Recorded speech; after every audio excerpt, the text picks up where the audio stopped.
Интернетте коррупция маселесин ачык айтып, президентке кайрылган экинчи айымдын видеосу тарады. Кыргыз темир жолу мамлекеттик ишканасынын кызматкери Алия Асанбаева өлкө башчысына кайрылып, аны коргоо жана колдоону суранууда.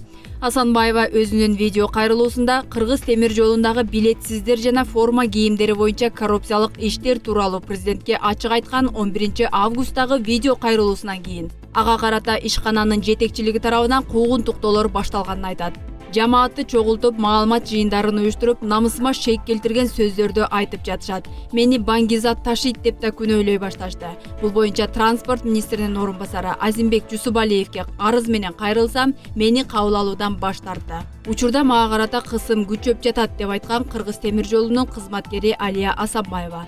Белгилүү болгондой, Асанбаеванын мурунку кайрылуусу боюнча кылмыш иши козголгон. Алия ошол иштин сотко чейин жетүүсүн президент өз көзөмөлүнө алуусун суранууда. Анткени эгер бул иш аягына жетпей калса, кичинекей кызымдын энесиз калуусунан корком дейт жалгызбөө эне. Эске салсак, Кыргыз темир жолунун кызматкерлери жетекчилигин коррупцияда күнөөлөшкөн. Анда бир каттамдан жетекчилик билетсиз 400гө жакын жарандарды ташып, бул иштен 300 000 рубльга чейин табаарын айтып чыгышкан. Алия Асанбаеванын президентке кайрылуусу тууралуу азырынча президенттин маалымат кызматы үн ката элек.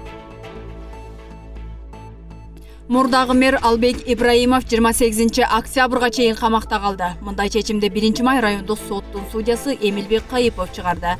Сот отуруму фото-видеого тартууга уруксатсыз өттү. Адвокат Албек Ибраимовдун баш коргоо чарасын өзгөртүп, анын үй бүлөсү, 6 баласы жана ата-энеси бар экенин айтып, ал мамлекеттен чыгып кетпесин, аны үй камагына чыгаруусун суранды.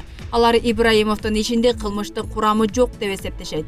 Бирок сот анын камактагы мөөнөтүн дагы 2 айга узартты. Буга чейин жогорку сот 15 августта 1-май райондук сотунун 29 августка чейин камакта калтыруу өкүмүн күчүндө калтырган.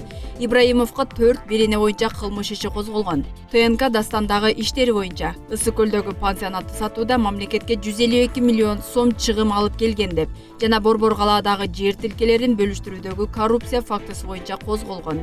УКМКнын маалыматы боюнча мэр болуп турганда Ибраимов Бишкектин түштүк тарабындагы жер тилкелерин муниципалдык менчиктен чыгарып сатуу боюнча схема түзгөн деп айыпталууда. Аны 19 июлда куралдуу сакчыларды жалдап алып, Арашандагы өз үйүндө жаткан жеринен УКМК кызматкерлери кармап келип камакка алышкан.